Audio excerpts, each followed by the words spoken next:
Assalamualaikum warahmatullahi wabarakatuh. Salam sejahtera untuk kita semua. Om Swastiastu, Namo Buddhaya, salam kebajikan. Bertemu kembali dengan saya Jamal Nasution dengan topik kali ini adalah Sistem Tata Negara Indonesia.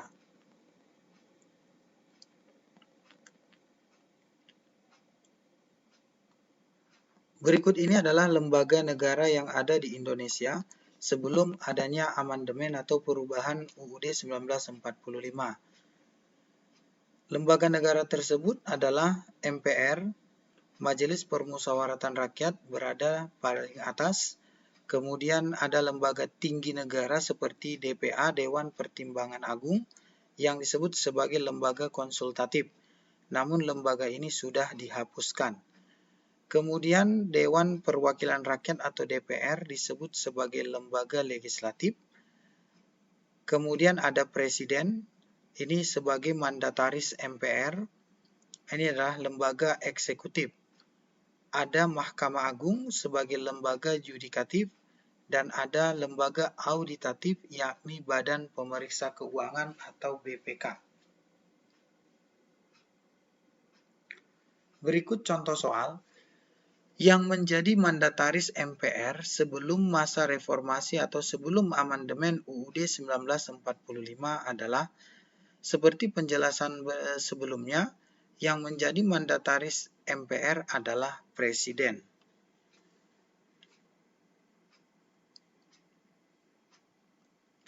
Soal yang berikutnya. Sebelum dihapuskan, Dewan Pertimbangan Agung atau DPA, menurut UUD 1945 sebelum amandemen, adalah sebagai lembaga, jawabannya adalah konsultatif, karena memberikan saran dan nasihat kepada Presiden. Lembaga eksekutif yaitu Presiden, legislatif adalah DPR, dan yudikatif adalah Mahkamah Agung. Sementara eksaminatif ini memiliki arti yang sama dengan auditatif, yakni untuk lembaga Badan Pemeriksa Keuangan atau BPK.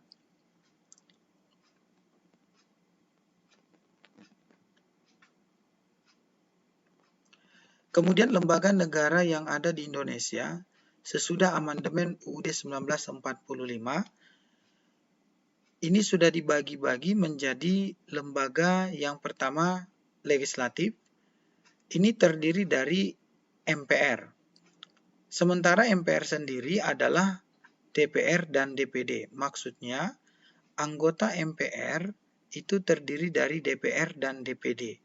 Di mana jumlah MPR itu ada 711 orang yang dilantik, dengan komposisinya DPR ada 575 orang, sementara DPD ada 136 orang.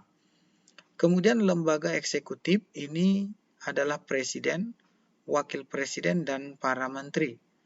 Kemudian lembaga yudikatif, Mahkamah Agung, serta lembaga baru yakni Komisi Yudisial dan Mahkamah Konstitusi.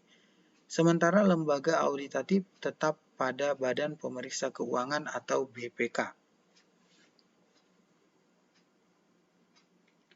Berikut contoh soal. Menurut Undang-Undang Dasar 45, kekuasaan yudikatif di Indonesia dijalankan oleh lembaga, tentu yudikatif adalah Mahkamah Agung, Mahkamah Konstitusi, dan Komisi Yudisial. Maka jawabannya adalah yang D.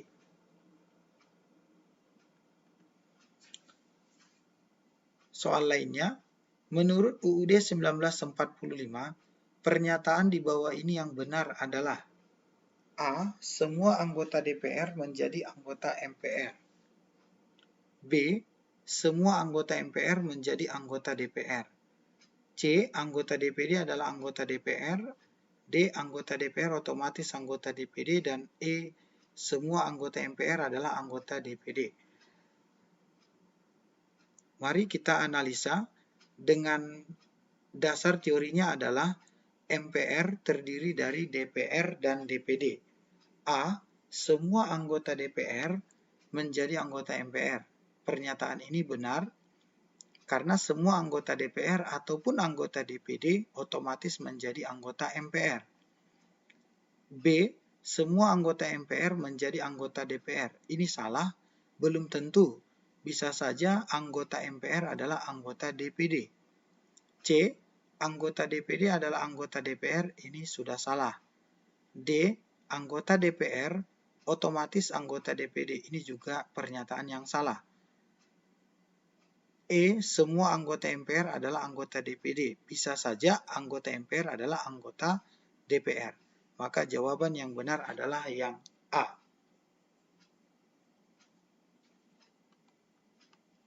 Soal berikutnya, pelantikan anggota Dewan Perwakilan Rakyat atau DPR dan Dewan Perwakilan Daerah atau DPD tanggal 1 Oktober 2019 adalah untuk masa jabatan tahun 2019 sampai tahun 2024. Jumlah keseluruhan anggota Majelis Permusyawaratan Rakyat atau MPR tersebut adalah 711 orang dengan komposisi yang tepat adalah yang E, 575 anggota DPR ditambah 136 anggota DPD.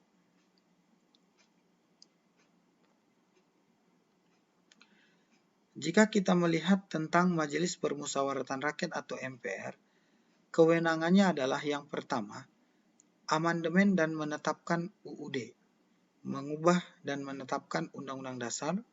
Kemudian yang kedua, melantik presiden dan wakil presiden. Dan yang ketiga, memberhentikan presiden dan atau wakil presiden dalam masa jabatan menurut Undang-Undang Dasar. Perhatikan soal berikut ini. Ada 5 datanya, yakni yang pertama menetapkan UUD dan mengubah UUD, menetapkan GBHN, memilih presiden dan wakil presiden, melantik presiden dan wakil presiden, memberhentikan presiden dan atau wakil presiden. Pertanyaannya adalah berdasarkan data di atas yang merupakan kewenangan MPR setelah, kata kuncinya adalah setelah diadakan perubahan UUD 1945 adalah nomor, tentu jawabannya adalah yang B. Nomor 1 menetapkan UUD dan mengubah UUD, ini benar. Sementara nomor 2 menetapkan GBHN, ini salah karena GBHN tidak ada lagi pasca reformasi.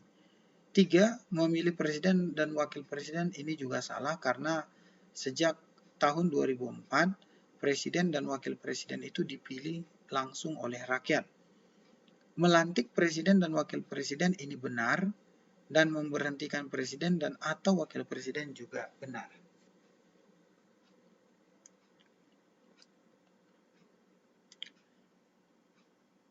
Dewan Perwakilan Rakyat memiliki fungsi yang pertama adalah legislasi, yang kedua anggaran, dan yang ketiga pengawasan. Sementara hak dari DPR, ini ada singkatan yang saya buat, yakni dengan kata Bu Monita aman nanya pendapat interangkat peti ini. Jadi dengan cara ringkas ini adalah singkatan mengenai hak dari DPR. Ya, sekali lagi yakni kata Bu Monita aman nanya pendapat interangkat peti ini. Kepanjangannya adalah Bu itu adalah budgeting. Budgeting artinya mengesahkan RAPBN. Kemudian ada tadi kata Monita, ini adalah singkatan dari imunitas. Bahwa anggota DPR itu kebal dalam hukum, namun hanya di persidangan DPR. Yang ketiga, amandemen, mengubah rancangan undang-undang, kemudian bertanya, memberi pendapat, dan interpelasi. Interpelasi ini artinya adalah meminta keterangan. Angkat tadi ini diplesetin menjadi angket. Angket ini adalah hak menyelidiki pada suatu masalah. Petisi, memberikan petisi atau usulan pada pemerintah.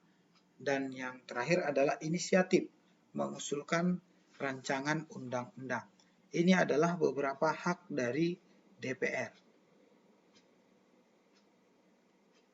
Contoh soal, hak DPR mengajukan usul rancangan undang-undang disebut dengan hak. Berarti ini adalah mengajukan usul RUU disebut dengan hak inisiatif.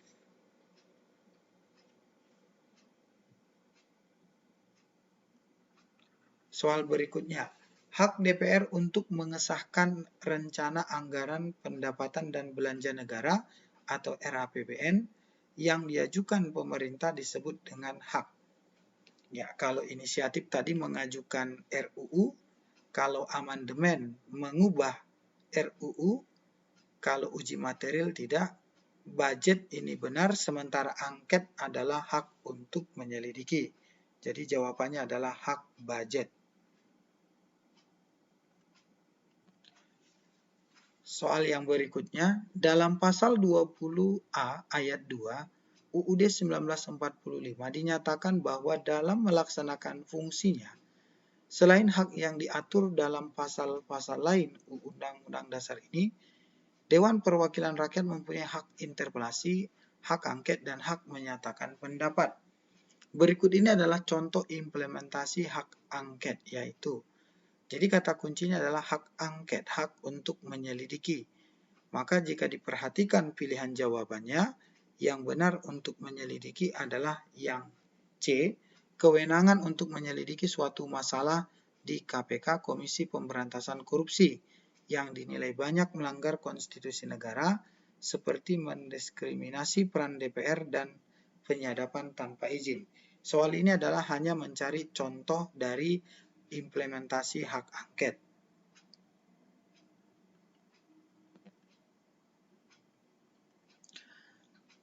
Berikutnya tentang Dewan Perwakilan Daerah.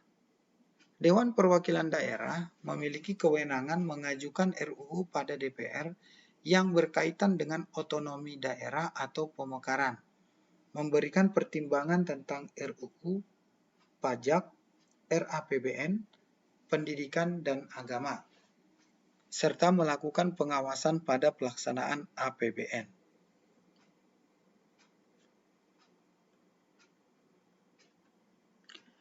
Contoh soal adalah Dewan Perwakilan Daerah atau DPD dapat memberikan pertimbangan hal yang berkaitan dengan. Maka jawaban yang sesuai adalah yang A tentang RAPBN. Demikianlah materi tentang Sistem Tata Negara Indonesia. Terima kasih sudah menonton video ini. Jangan lupa like dan berikan komen, serta subscribe channel ini. Terima kasih, sampai jumpa lagi di lain waktu. Wassalamualaikum warahmatullahi wabarakatuh.